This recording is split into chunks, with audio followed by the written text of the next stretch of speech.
Hello and welcome to this video. On this channel, we cover all sorts of different music, prog rock, classic rock, jazz and jazz fusion. And there's a few figures out there. I think John Coltrane would be one that are absolutely iconic, especially to someone of my age. And one of those figures is Jaco Pastorius, which I've done a number of videos on over the years. And I feel very privileged that Ken here, I'd like you to all to meet Ken. Hello, Ken. Are you okay? Ken GEMMER. Hey, how you doing, Andy? Ken got in touch because he was watching one of the videos on Jaco Pastorius, and he said, well, I was friends with Jaco and played, in the early days, played with him. So I said, well, I've got to chat to this guy, So I feel very privileged to be getting from the horse's mouth some insight into this iconic musician. So how are you, Ken, anyway? Doing great. How about yourself? I'm good. I'm having a good day. I'm very happy to be talking to you. And whereabouts are you at the moment? Where are you residing? I'm in Tallahassee, Florida, north of Fort Lauderdale, if you aren't familiar with the geography. That's down in the south. So you're still quite close to where Jaco grew up? Well, it's a pretty long stay. It's about 300 miles, but yeah. Oh, really? Because I'm British, it's I have no idea. Yeah. It's kind of America's penis, I mean, yes, it's like Florida, A nice penis, though. So, can you just tell us how you knew Jaco and all that bit? Just fill us in on how you knew him, Yeah.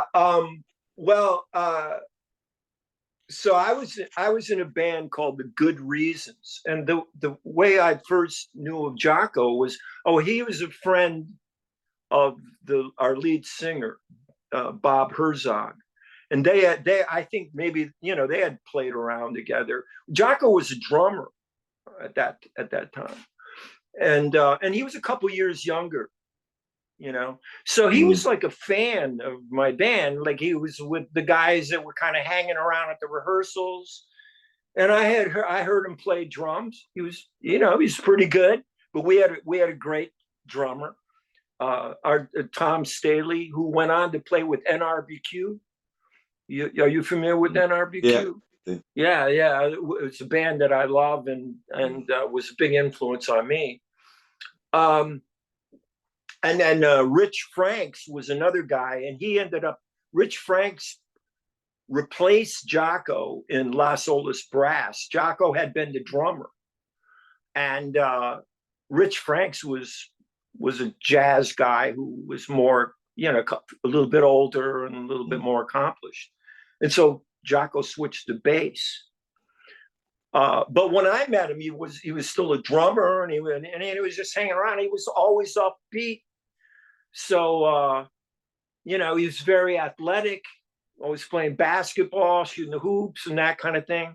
And that was a big part of I don't even want to say persona, his being, was this athleticism that he brought to everything. He was skinny, wiry kind of kid. And he was a kid. Jaco was a kid who believed he could do anything. So what sort of era were we talking? What year would this be? This would have been like 66. Oh, really? Yeah. Oh, that's earlier than I thought. So Jaco was about 15 years old at this point. He was like 15. I was 17. We had the same birthday, December 1st. But I mean, 2 years different. Yeah. And so that makes a big difference, like he was. They were a little younger, and they were looking up to us. And but the thing is, when they formed that band, which they had this big horn band, and they could do all the soul music that we were doing as like a combo, and they could do that. Plus, they were doing this mariachi thing, and they could do that music. So they started stealing all the prime gigs, They went from being our fans, to like getting the gigs, which is the whole deal if you're a band, as you know. Oh, yeah. So So, do you remember him switching to bass? Did you ever have a Yeah, something where yeah. he? As a matter of fact, I heard that he switched to bass, and then in what seems like 2 weeks later, I heard the band. I heard him play bass with the band, and he was as good as any bass player in town. Like after a couple weeks, and I was blown away. I mean, so, and and like I say, so then they played with that band, and that band was very successful around town. And the band was so big, they had like 12 guys or something. They had a Mm, huge horn section. Every high school mm, band in town, it seemed like, was playing horn. And so I doubt those guys made any money, really, mm. you know, Yeah. but they were getting the gigs anyway. And my band was just like, we were like an organ trio with a singer, Mm, you know. mm. We had this guy, Billy Burke. Now, Billy Burke, they called him the Jimmy Smith of Fort Lauderdale, okay? And he was really good. Mm. And Bob sang, but then later, Bob and Billy and Jaco played in a trio together. They called it Woodchuck. And but that was a little bit later on. So, Jacko moves to bass, and he's suddenly amazing on the bass. Did he have any sort of formal music education? Were you guys? I mean, did he No, read music at that time? Did he know no. his? But Jaco, later on, I was going to the local community college of Broward. They called it Broward Junior College. It's now Broward College. And so I was 18 going there, and Jaco was out there. And I think he was attending classes because Jaco was really hungry to learn. Mm. And so he was going to like music theory classes and stuff out there. And he was only 16. So Ah, that was pretty amazing. But that was Jaco would just turn up places like that. And so yeah, he was hungry to learn. He eventually he got with Wayne Cochran and the CC mm. Riders, and the guitar player for that band was doing all the horn arrangements, and he taught Jaco how to read, and write. So Mm. yeah, so no, not much formal, It's but incredible, isn't it? I mean, it's that energy you describe. Perhaps that he just sounds like he was eating everything up around him. So oh when it yeah, came to music, same thing, just pulling it. You know, yeah. and it's 100% commitment. It's every waking moment, I suppose, and then you mix that with an incredible talent. He must have had a very good groove as well from being a drummer.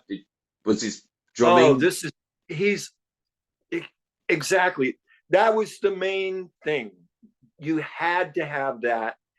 That's what he majored on, I think, all the Mm. way through, really. Oh, without a doubt, yeah. I mean, just an incredible groove. So yeah, he so I played in a band with him.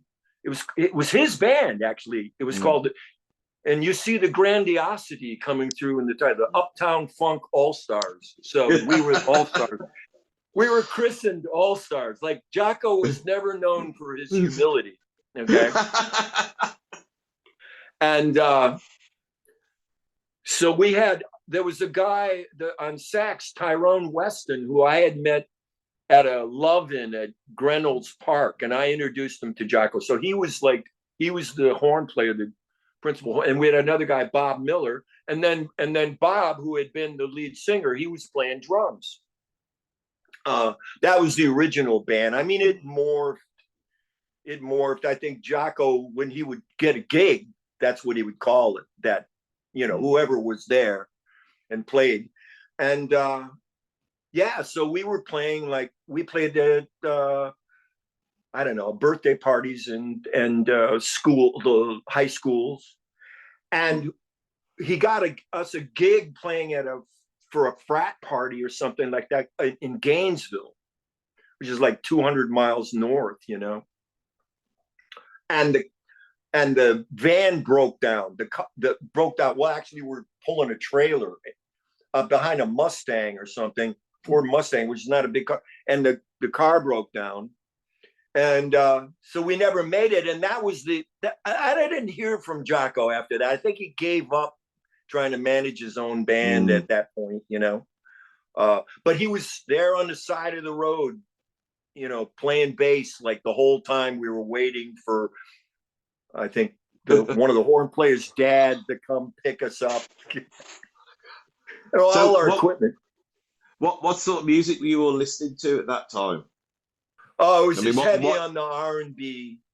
Like so that was a commonality. Of course, we listened to everything, you know, and there was such exciting music. I remember Dr. John came out with the Night Trippers album, and we just went crazy about that.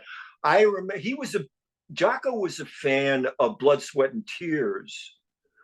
And we went to hear them at the Image. We drove down there together. So, you know, I was more into, like, all I wanted to do was play blues. You know, you're a like guitar player. That's right, is it, Ken? We should say this. You're a guitar player, aren't you? Yeah. So, you know, like Paul Butterfield, you know, or John Mayall. Those were like central to my focus. But Jaco was much more eclectic and open, and you know, later on, you know, I showed him how I played what is it, Norwegian Wood and some of those ones, and he's showing me these jazz tunes, you know, the jazz standards, like one note samba, and you know, the Latin stuff, and you know, because I wasn't really into that kind of stuff. He was, yeah, and he was so focused. But he was from a musical family, obviously, wasn't he? His dad was a musician. And was that where he was getting the jazz, or was it coming from the theory classes, or both? Do you think?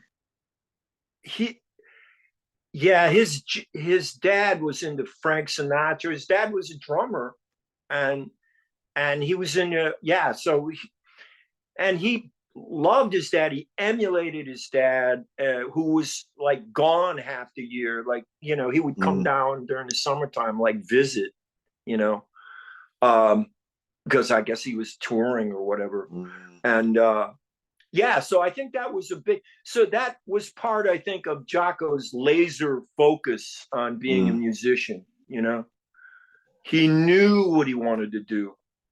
His goals were just completely clear, which was and did you know the mom and dad? Did you meet them? I knew his mom, because she was always, when we went to his house, she was always there. You know, she was great. You know, she's like a really hip mom. You know, and his dad, I think I just met him once. You know, like well, later on. See, the last time I saw his dad was after Jaco died, at the funeral, and he was talking to Greg, and he goes, "Man, they really love the bastard. They really love the bastard," because it was like the who's who of jazz, rock fusion at that time. The people that showed up, like Pat Metheny was there, cried, and you know, everybody was there. You know, and there was like a tribute concert at a club that night, you know, for Jaco. Some of his students from University of Miami showed up. So what was it like doing the gigs with him? Did he stick to the arrangements, or was there a lot of Jaco-ness going on? I mean, did he do any bass solos? Did he do any of the sort of performance stuff, the dancing and the talcum powder? Was any of that in there? Well, no, he hadn't gotten to that point, but this was the thing. When I started playing with him, he was playing stuff like I never heard anybody do.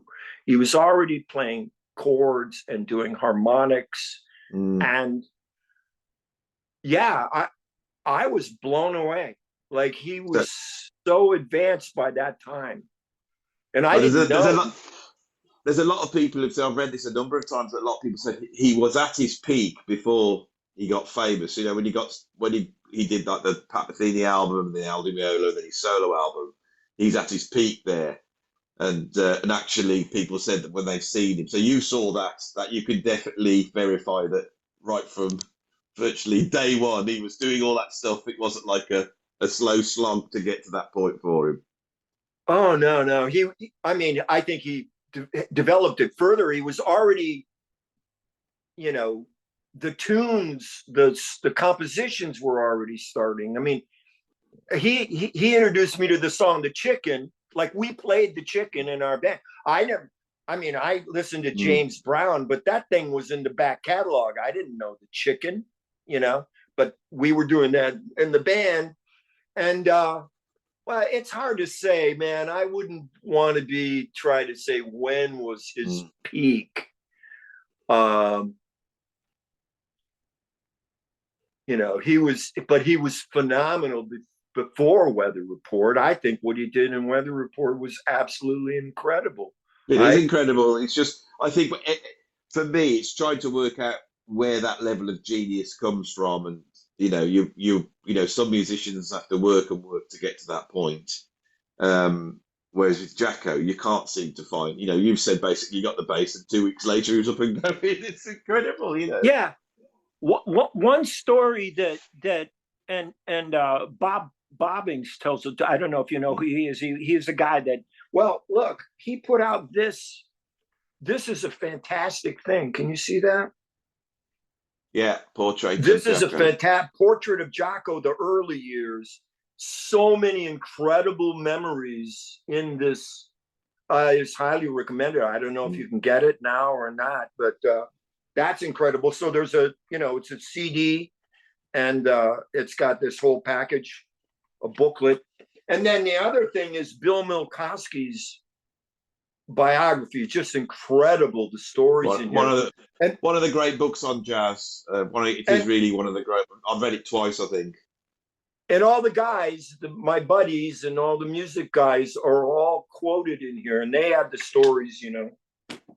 So, where was Bill Mikowski has put a couple of comments on the channel, so I'm sure if he does see this, I'd just like to say hi, Bill, and give me an email. I'd love to interview. You know, I'd love to, get him on the channel if we can.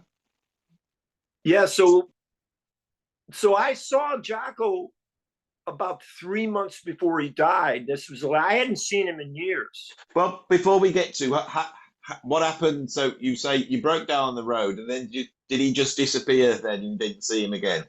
I didn't know what happened. I didn't hear any more about that band, but then he called me to play a gig, and I went and played this gig.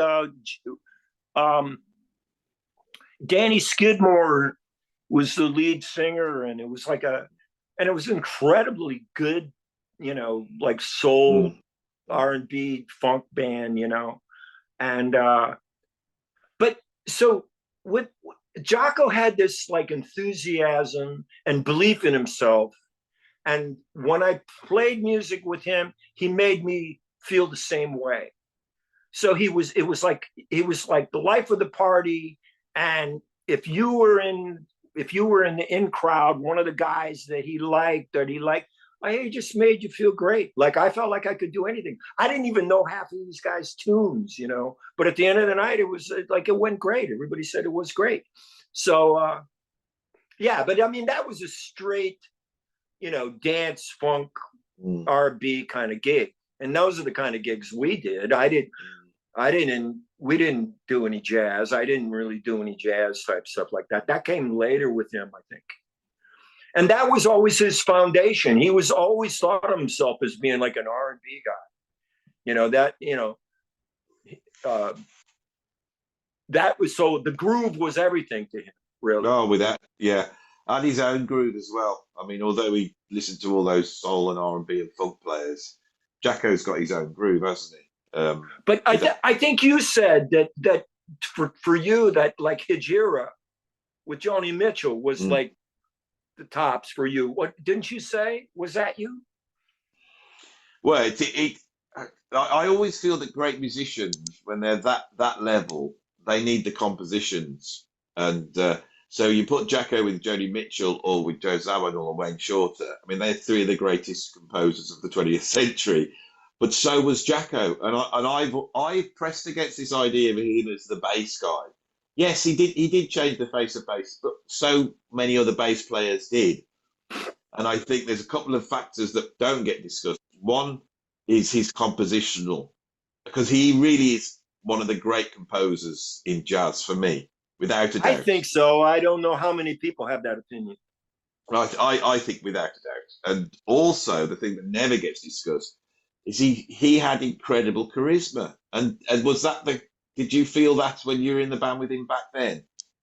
Because when he joined Weather Report, they went from a sort of esoteric, electric jazz group to superstar level. I know what someone who went to see Weather Report in 1977 when Jaco had joined, and they said it was like a rock gig. And the reason why was because they had a rock Yeah, star. It was his charisma.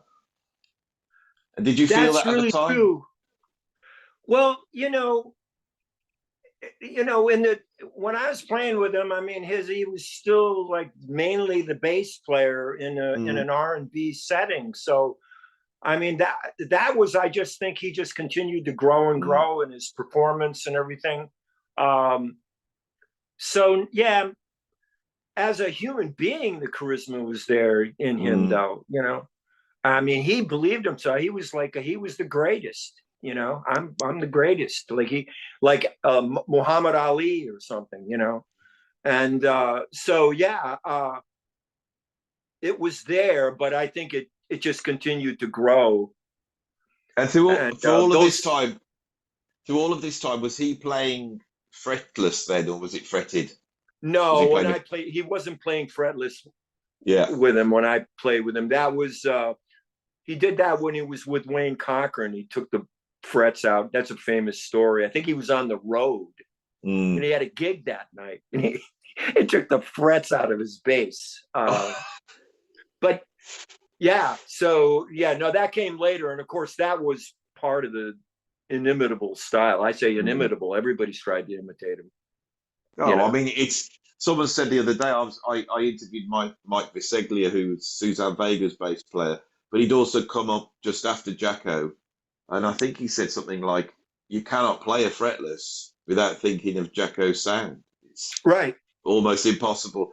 I think he got it from Ralph Armstrong, who went on to play bass at the Mahavishnu Orchestra, and Ralph Armstrong is one of the great, most knowledgeable people of upright acoustic bass, including classical bass playing. And I think he had a fretless bass, and they It, hooked up, and that reminds that me of gave. Van Halen, though. It's like everybody says, well, who did he get it from? And there's all these guys claiming, like, oh, he came and he was Mm, studying me and I was yeah, doing the tapping. But nobody did it like him.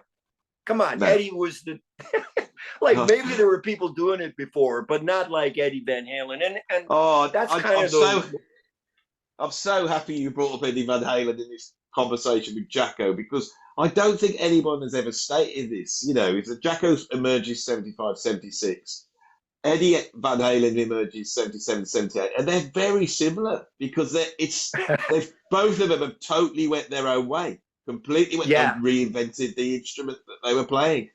And I know with Eddie Van Halen, yeah, people were doing it before, but I think with Eddie, he wasn't aware of that. He was just had that self confidence, and like the rest of us, and wanting to please other people. You want to please other musicians and do what other players do.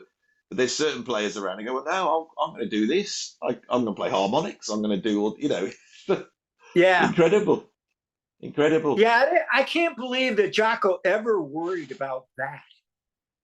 You know, about going outside and stretching the technique and extending it.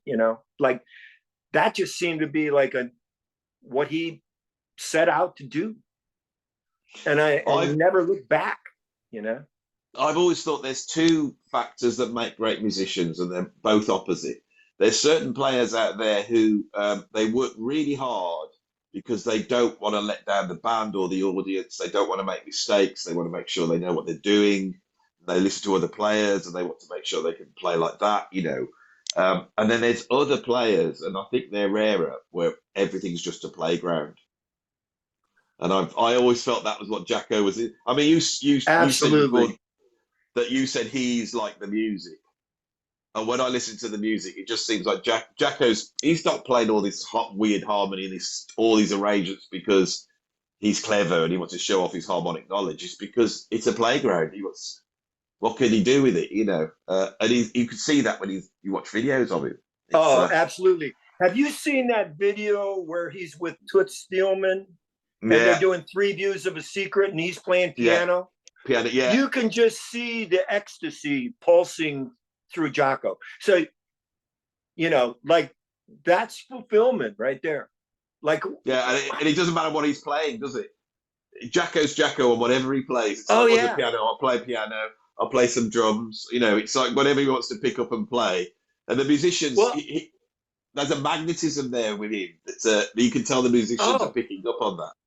Well, that's what I'm talking about, that infectious feeling, because to me, when I see that video, I can just feel his joy, and Thielman is into it, and they're just that's like the highest thing as a musician that you can do.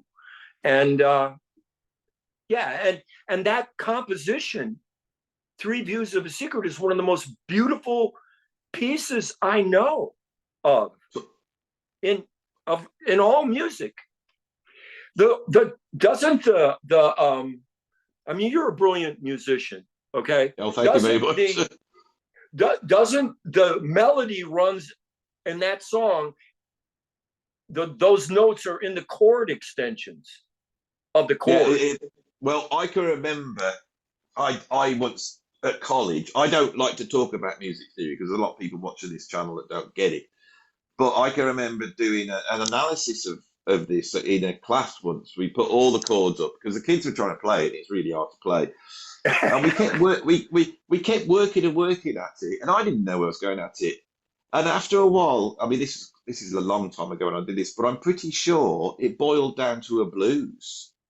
That underneath, you said that, I haven't boiled it down that far, but yeah, it's the same thing with John McLaughlin. A lot of those Mahavishnu tunes, when you boil them down, like Dance and Mayor, you boil it down, it ends up being a blues, a weird blues, but a blues. And I think the really great jazz players seem to be in touch with the groove, and they're in touch with the blues, and I think that's what you hear in that tune, even though the melody's beautiful. It still has that blue note sound in it, doesn't it? Wow. Well, it does definitely have that sound. Yeah. Incredible. So when you sort of lost touch with him around about 74, is that right? Yeah, he came to see me. I had become a born again Christian, and I totally dropped out of music performance. You know. And when was that? When did that happen?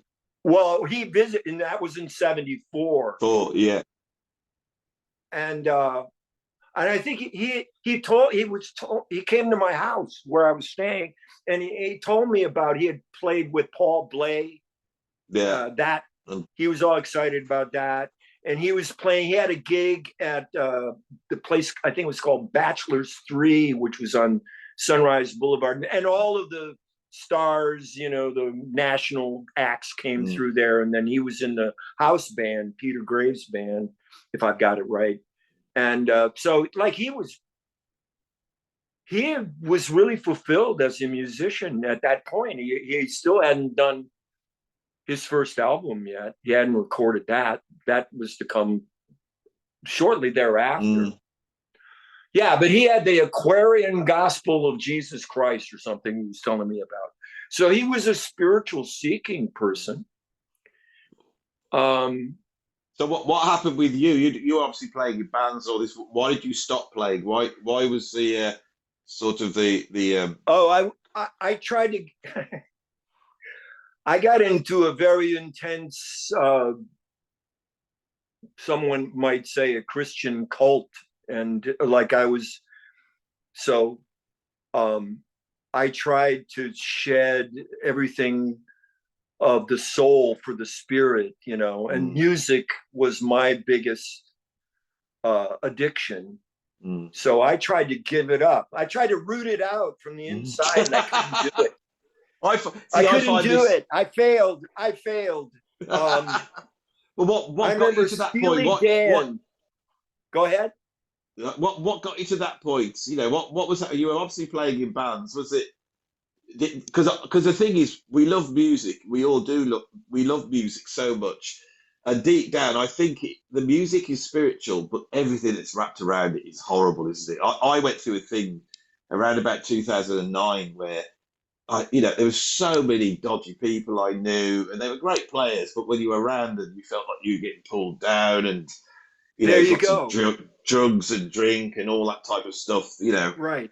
And also like toxic sort of competition and people jealous, all that type of thing that motivates musicians. Yeah. Was that all a part of it? Did you find the actual scene difficult to deal with? Was that a part of you wanting to get away from it? Wow, that's a big question there. Well, I did get away from it, yeah. And so I was in this group, and it was very serious. We had very serious spiritual goals, and so I tried to give up even listening to any pop music, any. We didn't have television, I didn't. So, I just tried to disconnect. But, when I was driving in my car, there was the radio, and there was Steely Dan and people like that on there. And so, no, I failed. It was, but I did try. They're definitely evil, Steely Dan, without a doubt. But that's when he came to visit me. So Jaco came to visit me at that point in 74. But then I didn't see him until about 3 months before he died. I didn't see him again. I followed his career, what was that? What was that like? Because it was. At one point he was like superstar level, wasn't he? So yeah. What was that like? Watching him, and it was like, local boy made good kind of deal, and Weather Report was just undeniable. That was just such a treat, just a musical treat, like Heavy Weather. Everybody was playing it, and that music was really big in South Florida. That style of music. They had a state, they called it smooth jazz, and it was a little bit too smooth, a lot of it, but he had become a big star. And then I started to hear that, it was blowing up for him and he was having problems. Jaco was a guy, I think even back in the 60s, I intuited that he was not a guy who should be doing drugs. And he didn't do drugs because he was always kind of borderline manic. So his style of his way of being was, with this inflated ego and on a sort of manic-y way of functioning. And I thought, man, this guy should not. Now, we did at a friend's house. The only time I ever knew of him getting high was at a friend's house where we did mescaline at Billy Burke's house. And I didn't even know it was in the punch. So I was drinking the punch, and then I find out, oh, I'm tripping. And so Jaco and I tripped, and the entire universe was pulsating like an orgasm. And there's Jaco. But Jaco had a good trip. Jaco had a good trip that day. But that was very unlike him. He did not, he wasn't smoking pot. He wasn't doing anything because he wanted to be on the mark for his playing, So he was just very serious about that. But, I think later what I heard was that, Joe, Zawinul. Zawinul. He was doing substances, and he like taunted. They had a competition thing going. And so he taunted Jaco, saying, "Yeah, you say you're a musician, you know, why don't you we do drugs kind of thing, you know?" So Mm. I I think that was his undoing. Well, And he's climbing a ladder. He doesn't just want to make it. He wants to be the greatest bass player in the world. He's climbing this ladder, and he's got his force, like a force of nature moving forward. And he eventually arrives at that point was probably the peak of musical making, which is Joe Zawinul and Wayne Shorter. I mean, who in the mid 70s is as great as those two? absolutely, I can't think of anybody. You know, I mean, they both played with Miles Davis. It's ridiculous. absolutely, And absolutely. And he's and then composing with them. and he get His compositions stand up to theirs. well. It's like when I did the interview with Narada Michael Walden. I don't know if you watched it. He said that he got asked to join Weather Report, and he wanted to go with Tommy Bowling. So he didn't do it. And then Zawinul said, "We need a bass player." And he said, "Oh, I know this guy, Jaco." And so they flew Jaco over, and he played on the track Cannonball, which is on Black Market. And he said Right, right. he was playing all over it. And Zawinul just turned around to me and said, "Don't play that shit all over my track." And he said, you know, Jaco had got this ego and things, and he sort of went like that. And he said, and then he started to play different. And it's that thing of going up. It's really funny. I used to play drums for Robert Plant, which I always mention, and people go, "Oh, he's mentioning Robert Plant again." But for me, that was my moment. An incredible experience. And I saw the guitarist last night that's currently playing with Robert in Saving Grace. We went to see this psychedelic band called Henge. It's a great night. So Ooh. we were chatting about it. And the thing is that we were both saying you play and you practice, you play, and you're trying to get better. And then when you get to that musician's level, like a Robert Plant or a Zawinul, what they want from you is something else. And it's a mystery you have to solve. So if that guy is turning around and saying, you know, "Well, aren't you man enough? You know why?" And Yeah, Zawinul was like, he got that Miles Davis boxer thing about him. He was a tough guy, you know. yeah, I can see, you can see that it's not like a demon thing. It's not like it had a bad upbringing with Jaco. It's just the fact that he must have gone, "Well, this is what I got to do then. This is where I'm going to get." And it's a terrible calamity, isn't it? Really, that someone shine, you know, a star shining that bright gets taken down well, by the substances. I always think that, you know, Jaco is the one genius that like I've ever known in my life. And you know what, you know, it's like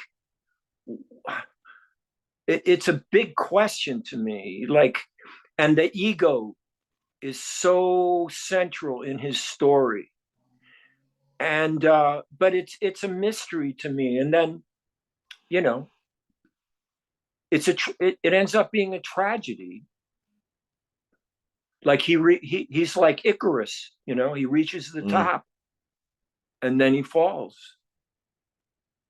Yeah, it's a classic story. I mean, how many times has that story been told? I mean, throughout history. So you know, he's like a mythical figure. But I guess what in my comment to you was I was saying, you know, all that if the story is true about him, that and the music is pure Jaco, like that doesn't lie. The music doesn't Mm. lie. He did all that without all the studio effects that you say killed rock. He did Mm. it without that. He wrote the score for the Los Angeles Symphony, that, you know, for Three Views of a Secret. Like he wrote Mm. the score, and he was like, yeah, and they're not very good sight readers, those classical guys. He was like, he like because he was an extraordinary sight reader. So How? I don't get it. It's I they're just used to I, taking, they give them a yeah, manuscript, yeah. they take it home. Well, they came to the studio and they had to learn it in real time, and he was going like, they're not very quick. And also classical musicians don't swing. And so if you're a jazz musician and you swing, you have to be able to read the swing. You Yeah. know, I've worked with classical musicians, and most of the time they're reading eighth notes, and it's all straight. You know, but Right. jazz Right. musicians have to read back, but it get back, then it's all that. You know, it's like Yeah. it's like, you know, when you look at a chart, I've got charts for a weather report. It's the hell on earth, and I think Jaco's like, he's like a street kid. He's come up from, you know, he's not like some, you know, privileged guy that was sent to music college and had low, you know, he's just a kid, Yeah. and yet he could handle everything that Zamanul and Wayne Short had threw at him, and that Right. all that stuff was charted. I mean, it was charted. I would. I mean, I'm a reasonable player. I wouldn't last 5 minutes in it. I just know it, and yet he comes in his mid 20s, and Zamanul gives him co-producer and starts playing his tunes. Yeah. It's shot, and it's this stuff more than the fact that he could play Charlie Parker's things on the bass. You know, I'm pretty Oh sure there yeah. were other bass players that could have done that. The fact is that they didn't. He did. That's the thing. So you got back in touch with him. When was that? Well, what happened was I've mentioned our mutual friend Bob Herzog, who changed his name to Zahn. But anyway, I was gonna get back together with him. I hadn't seen him in years, and he had a band. He had a reggae band called Blue Rhythm Band, and they had taken it to Jamaica, and he was nominated for a Grammy and all this stuff. But I hadn't seen him in years, and so I was gonna get together with him. And then tragically, he had a massive heart attack and died. So I went to his funeral, and that's when I saw Jaco again at the funeral. And Jaco was devastated, and he was in really bad shape. He was living on the streets, and he was dirty. He had jumped in the canal to wash off, and then walks into the funeral, and basically took over the funeral proceedings, proceeded to start to play the organ. There was a bass up there, and he got on the bass. It was inappropriate, you know, he's like over the top. Mm, But Janice, Bob's wife, they loved him, and his mother, mm, they all loved Jaco. So everybody, you know, accepted him. and mm, and it became all about Jaco. I mean, it wasn't mm, about Bob anymore. And Greg, his brother, was there, and Ingrid, his mm. ex-wife, was there, and everybody was worried about him because he was really out of his head by that time. And like 3 months later, he was dead. He was basically, he was provoking guy that was the bouncer for a club, and the guy bashed his head in, you know, because he could be very provocative. That was famously the cops had dragged him off stage. He had jumped up on stage when Carlos Santana was playing, which he often did, and a lot of times they would let him play. You know, they let Jaco. He was famous for doing that, but the cops didn't know it, so they dragged him off. So it was a night. I think his girlfriend had found another guy. So I mean, it was like a devastating thing. And at the funeral, his family was talking about the fact they'd found him on the railroad tracks, laying asleep on the railroad tracks. So he had a death wish, apparently. Mm. So that's where he. I had a friend who was a guitarist, and he would go up the road. There was this house that had where the Hell's Angels hang out, you know, and Right. he would go up there and throw stones at the, Oh, you know, nice. because he wanted them to come out and have a go at him. He pushed Yeah. them to do it, and eventually he died very young. I think he drank himself to death, you know, Yeah. and he was quite neurotic, unbalanced guy, you know. So Yeah. it's a Yeah, everyone's trying to work it out with Jacko. It's one of these things I don't think you can. I think you can't get in his head to find out what was the problem. But all you can go on is what you know. But it must have been a shock to you after you just hooked back up with him to see him Oh, in that state. And then how did you find out that he died? I think it was on the news like the next day, something like that, local news. Mm, I'm like, yeah, I mean, yeah, I mean, how do you absorb something like that? And my other, who was like my best friend had died, and then Jaco died, and yeah, it was like it was like a horrible period. yeah. Um, And and then when you went to his funeral, what was that like? well, the music was great, and I mean, and you just realize how much people loved him, Mm, but they couldn't save him, like his family really tried. I mean, you can read the book. They were trying to do an intervention, and for him, it became like a game, mm, like, like evading them and thwarting them mm, and, stealing sneaking. I mean, he was an alcoholic by that time. The big drug was alcohol. You don't need mm. anything really sophisticated to In kill the end, yourself with. that's most of the people I know have drug problems once they're down at the bottom and they can't afford it anymore. It's Yeah. it's the drink. It's the drink that finishes them off. That music video, that instructional video that he Mm. did with John Schofield and everything, which I loved, Yeah, or everything, yeah. that's not Jaco at the top of his game.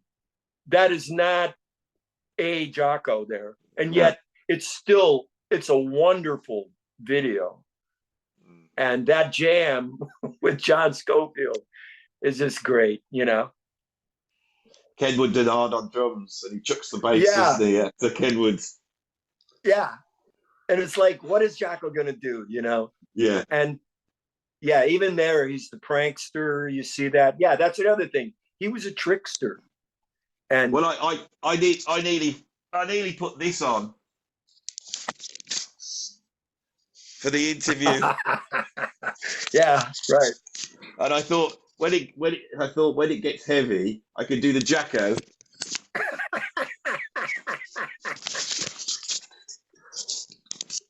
And I thought, oh no, I won't do that. It's a bit disrespectful. But now I've got to know you a bit, Ken. I have done it. Yeah. Well, this is the thing, learning through imitation. Like sometimes I'll find myself walking and I'm doing like the Jocko walk. And this was the thing about him, like he absorbed the best of everything that was in the music scene that we grew up in. And when I listen to him play, I can hear all that stuff in his music, or I think I can. He just absorbed the best of all the players. I mean, there were a lot of great players around, like probably is in any local music scene, you know, there's something there, the lines, like you said, the groove. It's a local thing. It's always grounded, in some space and time. And he picked that up. So what is it? What is it? Liberty City. That one characterizes it. There's other songs that he has that I can feel South Florida, like it's just the spirit of that coming through. So what kind of genius is that? That's impressionistic, you know? Well, I can remember in 2000, I got booked on a drum clinic tour with Simon Phillips, who's I think he's one of the greatest drummers ever. And all we did, we were traveling in the car, and all we did was talk about other drummers. Every single drummer you could think of, all the jazz guys, all the rock guys. Oh, wow, that'd be great. Yeah. And Simon was telling me all about this stuff, and I can remember at one point we were chatting about Frank Zappa, and Simon goes, "I didn't know it with Frank Zappa, and I know everything about Frank Zappa." And I said, "No, you didn't, Simon. You never made an album with Frank Zappa." He goes, "I did. I remember." And he was on about the Shankar album. But the point is that when we got to the clinic, whatever we'd been talking about that day, was in Simon's drum solo that he did. He would do an extemporized Oh drum solo, wow. Oh wow. and I I can. and I and Yeah. I remember thinking, when I was doing my solo, and mine was just full of tricks. I was doing my tricks, and Right. that I saw Simon, and I thought, no, he can express the moment he's in. That's why he's so great, because he can Wow. do that. And so I know exactly what you mean. That it. When you get to know somebody of that level, you could hear that they can Yeah. You express think. themselves in the music. It's Yeah. really hard to explain.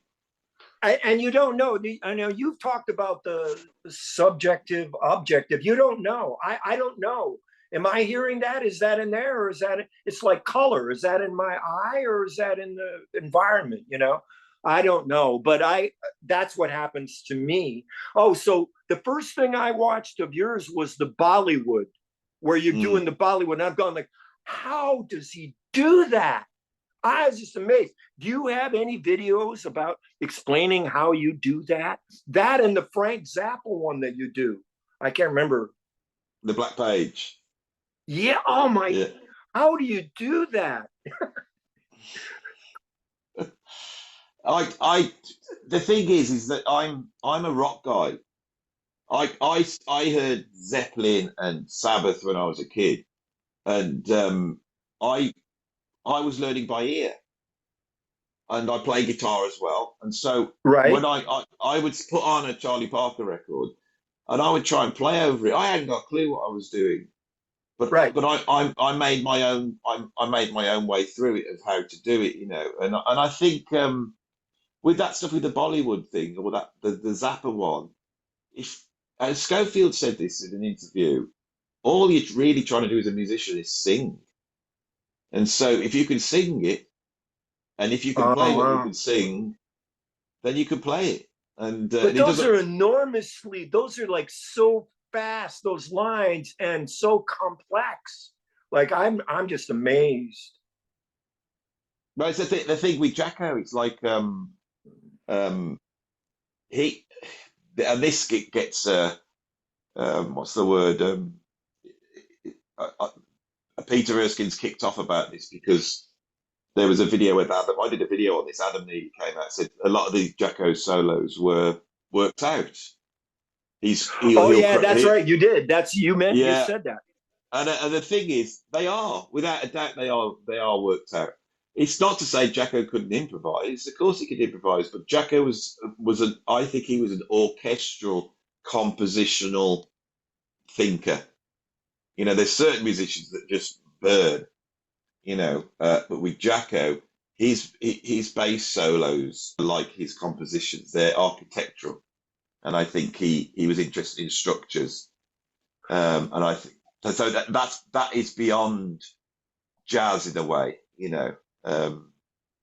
Yeah, well, That but Weather Report was going that way kind of too, weren't they? They yeah. weren't doing the classic jazz, with the Mm, head and then the solos and then the yeah. head. They had gotten way away from that. So, yeah, I mean, I he don't. might have. It's really hard to get your head around it. I think what Samadon used to do was he would run a tape player, and he would sit and improvise for hours. Yeah. Then he'd listen back to the tapes, and then when he found something he liked, he would then transcribe that, and then he would give that chart to the band, and the band would then, looking at the chart, not like a classical player just reading it, they would then fill it in. And Jaco was a master of this, and that's the same thing he did with Joni Mitchell. And the reason why Joni loved him, I think, is because most bass players would look at the chord chart and go, right, so that's an E sus chord, so I'll play the root Right. E.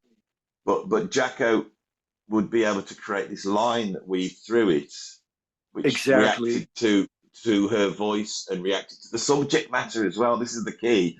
That's the genius level, is to be able to look at the song and go, well, that song's about this, and Yeah. I'm going to tell that story, but I'm going to do it through those chords. And Weather Report the same. Yeah. And, It's and, and, there was there anything like there's no precedent for what he did with Joni Mitchell? no, of There's no course it was. precedent for that sound. It was much copied. Mm. And all those guys playing the Chapman stick and all that, they could make that sort of like a fretless sound or whatever. So Yeah. it quickly became a cliche. Very quickly, But yeah. when he did it, I just don't know of any precedence for that. Nothing before it. Well, I think the big thing about music for me, one of the big mysteries of it, is that to play it well, you've got to sort of, it's like a Zen thing. You've got to not try to play well to play well. Do you know what I mean? It's like that thing where I know. you, Well, I know that because sometimes I've had that experience, yeah, but I can't make that happen. Like I can't no, say I'm going to do that. I don't know how to no. do that. You'll pick up the guitar one day and you start playing and you go, my God. And you're in love with it. You're in love with the instrument at that point, and Yeah, nothing you can do goes wrong. yeah, And it's as though you connect to something that's outside yourself because you're sat there astonished that it's coming out through your hands. And this is very rare. And I think certain musicians, the really truly great ones, were connected. That's the way I've heard other people say this. It's not just being able to express themselves; it's to be able to connect. What they're connecting to, we do not know. right. I think, Yeah, and the big thing I've learnt about music, that subject objectivity thing that you were mentioning. The truth is that we see the world like that. We either see it in a subjective way or an object. That's us, but it's not actually like that. And no, when those two things come together, you can call that what you like. You could call it the universe, or you can call it God. Or you could call it right. spirituality. I mean, I've been an atheist virtually most of my life, and in the last few years, especially doing the channel and talk, because it's the same thing when I do these. I'm not doing an interview; we're just chatting. I never thought we'd be talking about this at the end, and I'm probably a bad interview because we're just chatting now. I'm saying my thing, and people say, "Oh, you should be interviewing that guy," but why aren't you interviewing Well, that guy? But the thing is that don't you think it's interesting that you and me, two other sides of the world, have connected through the right, music, through Jaco, and right. and now we're talking to each other like we've known each other for like 50 years. That's That true. feeling, connection, it's that connection when those two things come together. It's an incredible thing. The music does something that is a mystery. It connects, and great musicians are connected. And I just feel that last few years I go, what are we connected to? And the idea of calling it God or what, it doesn't even begin to explain. That's why I'm fascinated by your roots as well, through with the born again Christian thing and the journey you've been on. And I mean, Yeah, well, so it's this big dream that we're in. We're in this big dream. We're just like small figures in a big dream, or at least, which is like the dreams we have every night. So the dream we're having right now, you know. And to me, like, yeah, what you're talking about, Jaco reached fulfillment, musical fulfillment. I mean, he had moments of that in his life, you know. Just no question. One thing that occurred to me is like his musical memory. When I saw him again at the funeral, mm, he was telling me, because I'd been out of the music scene for, you know, 15 years. mm, He was telling me about stuff that my band played back in the 60s. Like when he was watching the band, he was telling me about stuff, about songs we played, like the repertoire. He still knew all that stuff. And so he just had an incredible musical memory. But so what do you think about karma? What do you think about karma? Do you have any thoughts about that? Because we're talking about a life. well, there's karma, and then there's also damnation, isn't there? That's the interesting thing for me. I think my brain is, you know, you can, you've got karma, but it's another way of describing it is damnation, isn't it? If you live a certain way, it'll come back at you in the end, won't it? And it's terrifying. I find a lot of my anxiety is rooted in that, that you've got no control over life. You're going through it, No, you don't. the best you Okay, can. so And you don't have control. You just said it though. You don't have control. So it's nature. This is the dream that's mm, unfolding. And we have a certain role in it as individual beings, right? mm, Yeah, and I've come to see transmigration of souls. So that's the thing about damnation. The damnation is to be mm, born. You're gonna have to do it over again, and we've probably done it over again 1,000 times, if not more, already. mm. And if so we're evolving back to the source. And how many lifetimes is it going to take? Mm. So Jaco, then you think about Jaco in that context, like what he was given some big thrills. He achieved everything that he set out to achieve. Maybe that's what happened. He achieved everything that he set out to achieve, and he didn't. That there was only one place to go. Then, Yeah, that is, and I don't think when I did this interview, there's been so much written about him and so much said, and I thought, I wonder if we can get to something that's actually a little bit like, oh, that's interesting. And I think, when I was talking about he was climbing up this ladder, and the ladder right? changes. 1 minute you want to be the best bass player in the world, and then you become the best bass player, and then you join Weather Report, and then you've got to become Yeah, something beyond just the best bass player in the world. You've got to be able to play music with Joe yeah, Zawin or Wayne Short, and then you've got to play with Joni Mitchell, and you got to pull, and he yeah, pulls out, and then he becomes a composer, and and that he brings an album out, changes the bass world. But that yeah. second album, the second album I know. That's where. changes that. That's the one when you put that one on him. Yes, Oh my God, this is like Duke right. Ellington now. This isn't Yeah. about the bass.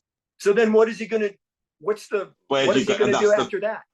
you get to the top of the ladder, don't you? Maybe he What had what? not Yeah. imagined What it do you? beyond that. But yeah, or do you get to see something when you get to that point? What happens when you've achieved all this and you get when you actually get to the point where you are on the edge of the precipice and you look into the void, and you actually see the void. Well, it kind of seems like he did see the void there.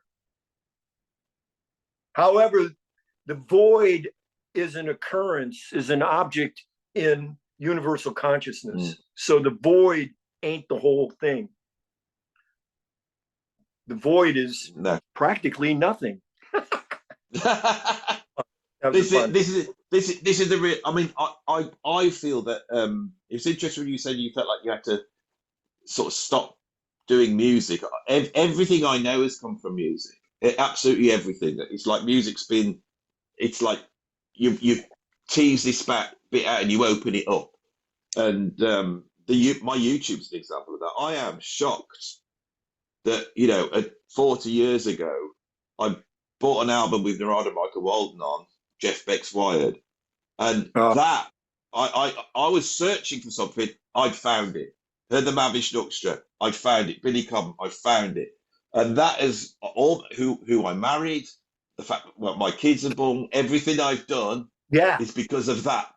Because that's why I played the drums, because of that. yeah, If I hadn't have had that, I wasn't going, I want to play the drums. It's like, I want that. And how do I get to that?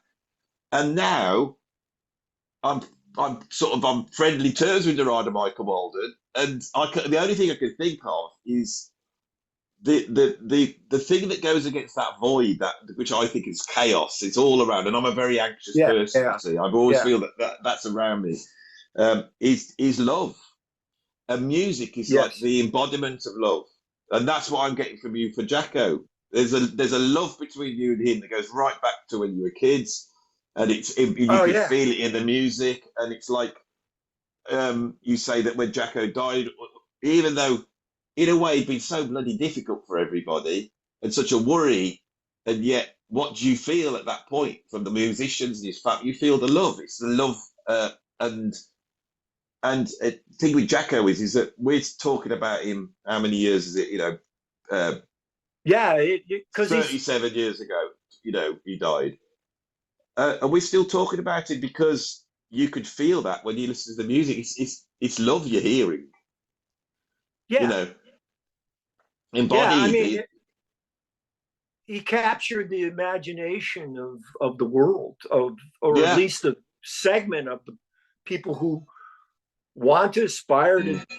you know, do something similar or the same thing. Not that anybody's going to do it like that. Yeah, I don't know. I mean, where is music going? I mean, it's you've talked about the 10 nails in the coffin of rock, and we got AI. I mean, it's a very scary world that we live in.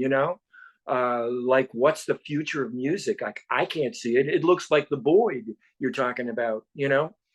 The only way I think is we need to remind ourselves what it does, which is what I try and do on the channel. I really like to talk about it because I think talking about music, that's part of it. You see, so when I meet a musician like yourself, I feel a connection, and then we start talking. We didn't know each other an hour or so ago, and now we're talking about God and the void and chaos and damnation and karma. And we straight away, and we know that if you came over to here and we went, out to a pub and you sat with my music friends, doesn't matter what the music is, if they're true to it, we would all. It's like you put a big arm. It's like a big hug, isn't it? And that's a wonderful thing. I mean, but the exoteric surrounding of music is absolutely rotten, Oh, rotten, and that's what it is. I mean, rock probably needs to go. It does. It's no. There's no utility, and I'm oh yeah, 56, so I have to mourn it. yeah. I The know the that. the the music industry was always the anathema to me. I just always I was afraid of it. I was afraid it would consume me. Mm, So I mean, I was probably initially attracted to it. I mean, probably wanted to be a rock mm. star. And then I saw what it did to people, and I got scared, and I was like, wanted to get out. So yeah, I guess in a way it was fear. I mean, in part. But the thing with Jaco, like, I think about, like, you know, what does ego have to do with it? Like he had an inflated ego, and yet he always said, well, it's not bragging if you can It's deliver. true. Yeah. And so that was his thing. So he had to deliver because he already thought of himself that way. That was his take on it. Mm. And for a long time he did. But in the 80s, it started to fall apart for him. So he could still Yeah. pull it together, though, Yeah. occasion. So Yeah. at the funeral, he got up and tried to play the bass, and the chops weren't there, and it was an inappropriate. Did he feel that maybe this is a little bit inappropriate for the Yeah. situation? But anyway, didn't happen. And you could see, oh, that's sad. That's not happening this time. Crushing, and then yeah, he was getting knocked down, and by that time, guys were afraid to play with him. Mm. I think Tony Williams said he'd never play with him after the Cuba thing. He said he would never play with him again. I don't know what happened there. With John McLaughlin. Yeah. Well, it's they released it all now, and I don't think musically Jacko was doing that much that was that terrible. I think that I think they try and make that sound. I listened to it, and I know they edited it and they fixed it. They were playing a blues. It's a John McLaughlin track called "The Dark Prince," and it's quite a convoluted blues. And Jacko sort of, after a lot of rehearsing, just stopped playing it and just went off on a. I think buoyed up An by the. excursion. Yeah, I think he was in front of the audience. They were lapping him up, and I think he just basically went. Well, I mean, you've got possibly the greatest drummer, or one, the top three drummers of the last right. 60 years, possibly the greatest guitarist of the last 60 years, and Jaco, the greatest bass player of the last 60 years. And then that's a recipe for disaster because how do you stay humble in that situation? And then I think Jaco stepped Well, forward and went like, it's the Jaco show, and started just playing right. whatever he wanted. Well, Jaco had a tendency to want to showboat, And Yeah. there was a lot of jazz guys who they just plain don't like that. And Yeah. I'm pretty sure that that's going on there.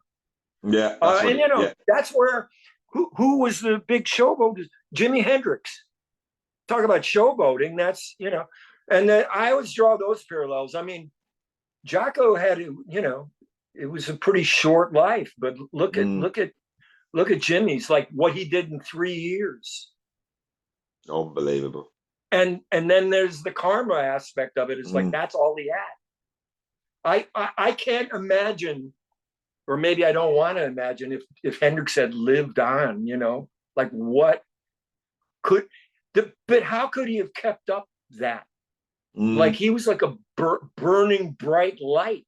Like how could any human being keep that going, you know? Oh, There's a mystery that we can't. We're talking about stuff. This is a very interesting interview because we're talking about stuff. I can feel it in my stomach right now. I go, we just can't get to this. It's like there's a mystery to all of this that we just can't get to. You know, and it's funny that these sort of iconic people that you sort of almost take for granted. You see a picture of Jimi Hendrix. I went on Facebook this morning and you know, all these pictures of Jimi Hendrix going. Don't know why. Well, Charlie Parker or Charlie Christian, Robert Johnson, they're all there, you know, all these people. But they represent something, and maybe if you end up representing something like that, it's like the world owns you, the universe owns you.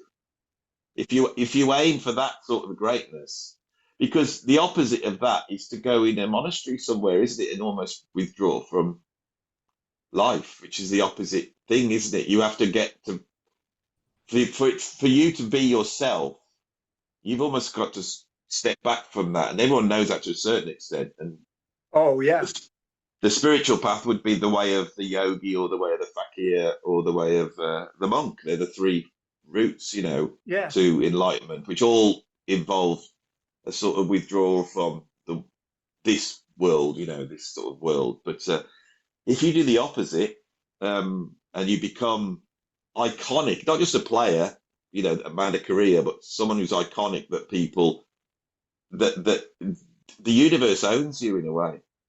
If you do sell your soul, don't you? To Well, you mentioned Jeff Beck. Now, there's the antithesis of this, because mm, that guy was always, well, maybe not every minute of his mm, life, okay, but he was still on a creative going up toward to the end of his life, you know? Like these but guys had these careers, but but I mean, and you look at the thing with Jeff Beck is he's not a composer. He's a guitarist. right, He's not like Jack. Jacko's a composer, you true, know, and so what Jacko's doing, like all the great composers, is creating their own universe. that's Whereas with true. Jeff Beck, he gets the right players around him, and he's interested in things that's going on, and then he drops his guitar on, and it's incredible. There's players like that as well. It's the difference between someone like John Coltrane and someone like Jimmy Griffin. You know, like just a monster saxophone player, fast and all muscular. You know, it's that difference. With Coltrane, he creates his own universe. Frank Zappa created his own universe, and I mean That's Zappa, what did true. he? What did he do? And he didn't last. I mean, 53. I've never thought this before, but I wonder whether if you go that route, it's like you end up the universe owns you. That's what Hendrix is now. All of them. They're a image on the front of an encyclopedia of rock, like Marilyn Monroe or James Dean. They're owned by the world. I wonder Yeah, they if become that's the that. legends. They get the glory. They achieve glory. So Oh, I have you ever read the Iliad by Homer? no, Well, yeah, Achilles but is the big hero. You got to mm, know Achilles is the guy, you know, and so he achieves glory. So he goes to the good part of Hades, right? He goes mm, to the Elysian fields. But in Dante, he visits him, and apparently he's bored. He's bored there. So do these guys all, do they go to the musicians with the warriors? Do they go to the Elysian fields The, in glory? the thing that comforts me, because it does frighten me when people talk about stuff like this. But the thing that comforts me is that when you look at the universe, everything is moving upwards, absolutely everything. And scientists That's know that, right. but all scientists can tell you about is like the past or the scale below us, right? The scale, and it is a scale, like a musical scale. So, Right. it's like they're looking at the Big Bang and they're saying these tiny little, they're not even particles. We don't even know what they are, but they come together and they form like these subatomic particles, and then you get Right. atoms, and then atoms become like molecules, and then they go out to and then stars spew out heavier, bigger molecules that turn into worlds, that turn into like rocks and water and Yeah. trees, and then like microorganisms and plants, and then bears and horses and human beings, and then we go, and then it just stops at that point.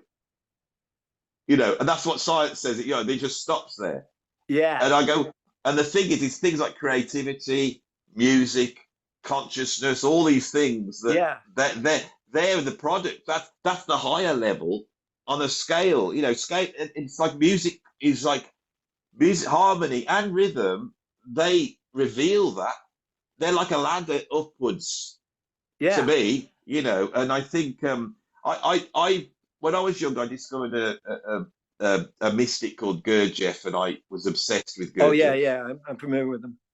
And my worldview is partly very scientific and materialistic and very philosophical, logical. I've got that side to me, but Right. my worldview comes from Gurdjieff, and he had this idea of the law of three and the law of seven. So that when I talk about chaos and order, but those are brought together by a third force, and there's actually a like, which is like the Holy Trinity.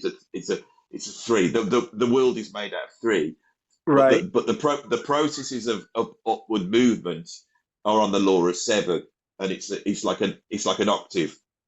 And if you want to achieve anything, even like say giving up smoking to becoming Jaco Pastorius, there's shocks that are required, and the shocks often come from outside. Oh And wow. and the shock is represented by the space between the notes E and F and B and C. So when in any sort of process, so he would describe there's an octave of existence which is atoms, blah blah. It goes up like this, the Earth, Moon, Yeah. suns, all suns. He has a descending octave, and it's very esoteric stuff. And I really studied it when I was younger, and then rejected it all. Became a real materialist atheist. I Right. was into logic, read philosophy, and all that stuff.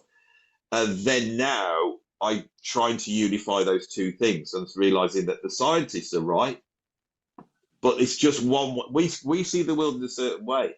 It's our view of the world. Well, But science says that consciousness evolved, right? So it's like mm, the higher animals have consciousness, right? But the Vedantists say it's all consciousness. of All course, of yeah. this is nothing but conscious. You are consciousness. I am That's all consciousness. we are. And the science says that now. The science can't answer it, and they are now looking at what consciousness is. And the only explanation is that the consciousness is comes from some sort of universal consciousness. Right. So instead of Uh, being made up of matter ultimately, and so the amazing thing, it's consciousness ultimately. And the amazing thing is this, that's what you are.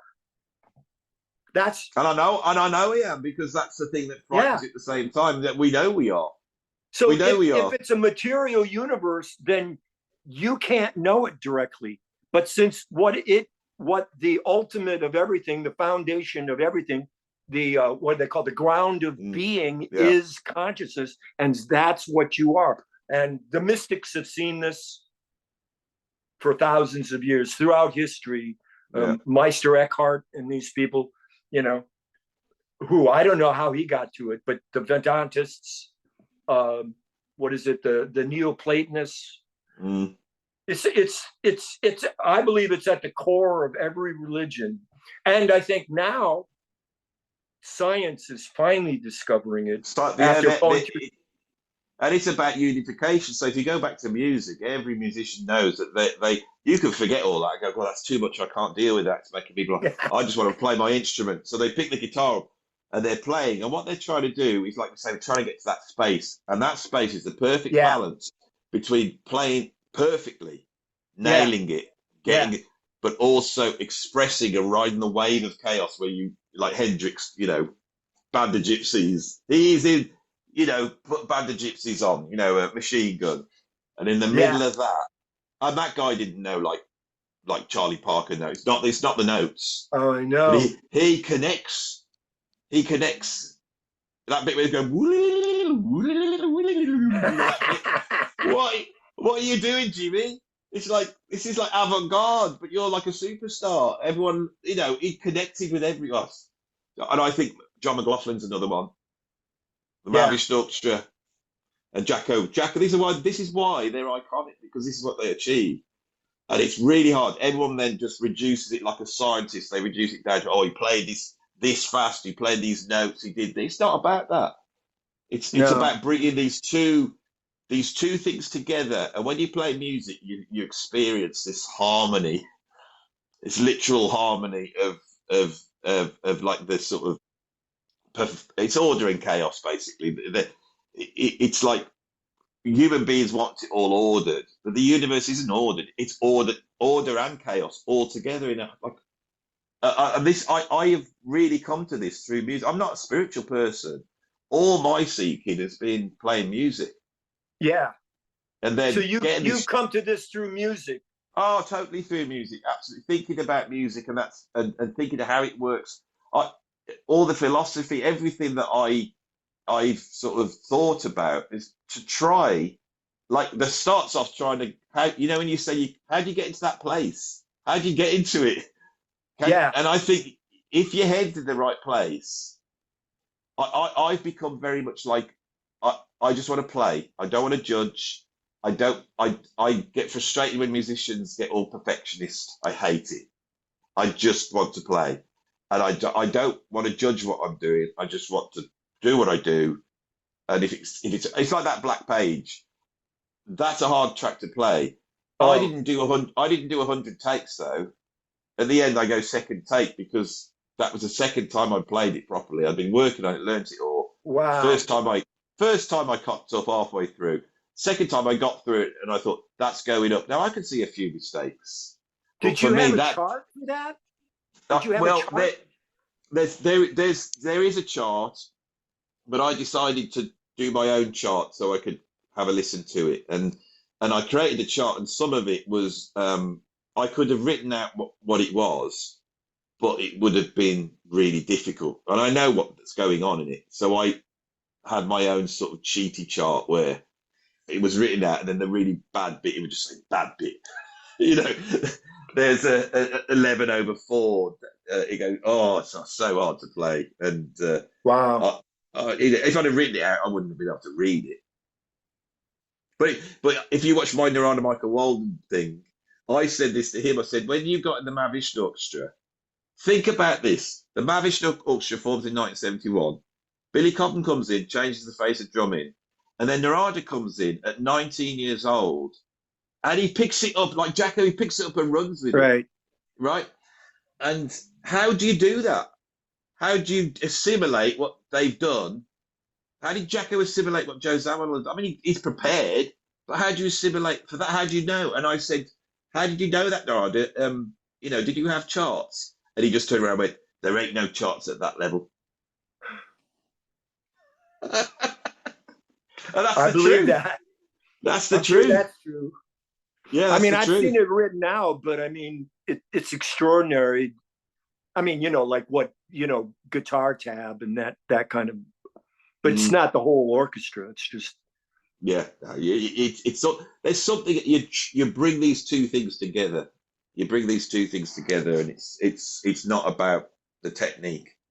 It's like I said this on a video the other day. Hendrix when he comes out of Monterey before he does Wild Thing. You know, not when he burns his guitar, but when he comes out and he's doing all his feet, Yeah. he's doing all that. It's Yeah. all incredible. And Yeah. then when he finishes, he checks his tuning very, very slightly. He's like, oh, this, you can see him just go bum, bum, and it's totally Right. out because it's a 1967 Strat. You know, there's no locking nuts Yeah. on Right. it. And he checks it, it's totally out. And then you can see him go, what shall I do? And he goes, arse. Who cares? Get down there. Chaos and order. He brings it together. Is there a high? Is there any performance that surpasses that in rock? Him at? I don't think there Monterey is. and the band of Gypsies and a whole bunch of them. I mean, oh yeah, that. I mean, how much footage is there of Hendrix? I love this because we've come on to talk about Jaco, and if Jaco is looking down on us, I hope he is. We're talking about Jaco, but we're talking about Hendrix. We're talking about Eddie Van Halen. He should be talked. He's in that club, isn't he? He's in that club. Yeah. Charlie Parker's in that club. Bloody, I mean, what achievement! You know, Charlie. what an achievement! What an achievement for Jaco to get. I'm so, you know, and I hope he is. Who knows? We're beaming it out to him, aren't we, today? We're beaming it out to him. Where is he around? You ever see him around? I think we've got there, haven't we? We've done this. We've got there. Do you think? I think so. Yeah. Would you be surprised if Jaco showed up?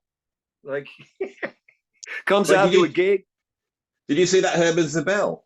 You know the Herman Zabel video I did? I've only watched I've watched less than 10 of your videos. Did you start this with a mission? Do you have a mission, or is this just something you happened into? COVID, and I got bored.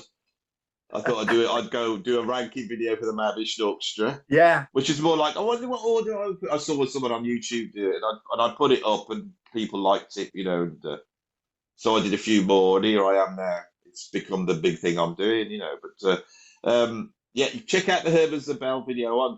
People who watch the channel will know about it, but basically, that is exactly what we're talking about. We're talking about a genius that did disappear off the face of the earth in 1977. Wow. Disappeared. Nobody knew where he was. You know, he was most likely living in a cave in Jerusalem, drinking rainwater. And I did a video on this. He made one album and it wasn't a success, but the guy was a genius. Herman Zabel. And then in 78, literally disappeared. They put missing persons. Nobody knew where he was. I did a video on him, and he appeared about a month ago. Wow. Came down from the mountain like Zoroaster. Synchronicity. Weird. The world, and this is what has changed my view and made me become more of a, you know, how can I think that the world's just this material, chaotic place when all this stuff's happening, you know? And it's like this is why when you got in touch, I was going, oh, give me an email. And I thought, if that guy gives me an email, we're up and going. And who knows? Who knows what it is? Who knows what it is? And it feels like a planet that's spinning, and all these things are sticking to me at the moment. And I think it's because I love this music. So I love it so much. I don't think American could do it. You have to be stuck out in the UK, in the middle of the sticks, you know, away from, you know, New York, Los Angeles. I haven't got a clue about all that. Really? And so, but it reached me. Louis Armstrong, Charlie Parker, Charlie Christian, Duke Ellington, James Brown, Ray Charles, Zeppelin, Hendrix. It all reached me, and it made a massive. Same as you, same as you're the same. That's what brings us together, isn't it? Well, I mean, there's so much stuff that you've listened to that I haven't even listened to. So I'm getting an education, you know, and I'm old, man. So, you know, like, you know, so you're educating me. But yeah, no, it's great. It's a great channel. This is what I'm saying. If I, you know, I can't meditate for 24 hours a day. So you're my diversion. You're keeping me from further depths. Ken, you're a fascinating guy. You're a fascinating guy, and it's like you teenagers with Jaco back in the day, back in the late '60s, and you both went on two different paths. And I think you did go on the way of the monk, and Jaco went on the way, you know. So it's He been was on the lovely. fast track. Yeah, but you went on a different path, and I think that I did want to talk with you. I didn't want you to just tell me all about Jaco, and I think it's an interesting. Anyone's watching this, you know, we all live our own. We all have our own path, don't we? Basically, and that's Most it. definitely. Ken, I'm going to finish up there. So All right. thanks. It's been Say great bye to talking all with the you. if the four people that left at the end of this interview watching. Shall we say bye to them? I always get him on to give them away. Thanks, Ken. That's Bye. bye bye.